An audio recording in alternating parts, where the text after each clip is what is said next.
Even with the rain and countless cups of coffee, the smell was still sickening when I arrived on the scene. The fire crews, paramedics and police on the scene were milling about, talking in hushed tones or shouting orders at each other, but everyone was avoiding the huge evidence tent in the middle of the main route into the city. Getting there late was an inevitability. Traffic was backed up all the way to the next town and probably beyond. I showed my badge to the officer at the door, and with an exchange of nods he pulled back the canvas sheet and I slipped inside. Michaels was inside, and as soon as he saw me, he raised a finger to the breathing mask he was wearing and pointed me over to the pile of them in a sealed box. I got the message and slipped one on before breathing. "Talk to me, Michaels. What's happening, and what's with the masks?" I said, voice muffled behind the mask. Michaels leaned against the wrecked car that inhabited the evidence tent, and the grimace was even behind the mask. "It's not pretty, James. Not pretty at all.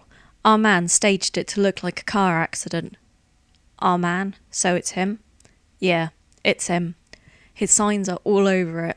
That's why the mask. You thought the smell was bad? You don't want this stuff in your mouth, believe me." I looked into the front passenger seat of the wrecked car and felt bile rising in my throat, but I kept it down.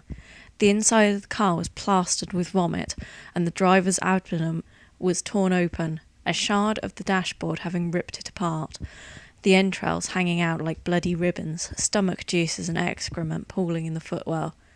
Christ. "You sure, Michaels?" "Sure as sure can be," Michaels said, pushing me gently aside. I still maintained he was too young for the job. People his age didn't need to see so much death. He was only 23, boyish good looks, though a little shy. A sweet kid, really, the sort you'd expect to visit his grandmother every weekend and to treat his girl right, and you wouldn't be wrong. I was amazed that he could stare at things like this every day and not lose his soul in the process. "James, you see here, this shard of dashboard?" he indicated with a rubber-gloved hand. "Yeah?" "Well, cars don't work like that. Just look at the car, the shape of the impact zone. There is no way this could have happened as a result of the crash. It was done afterwards, deliberately, to provide an excuse for the disemboweling. Also, the vomit isn't all the victims. It looks like the killer tampered with the airbags, taping on a pack of vomit onto the outer surface. When the crash occurred, the victim was hit in the face, rupturing it." "Okay," I said, turning away from the scene. "I think I've heard enough. This is different from his usual MO.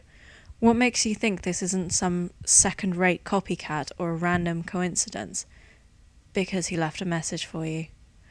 I turned back and saw Michaels leaning into the car and pressing play on a tape player.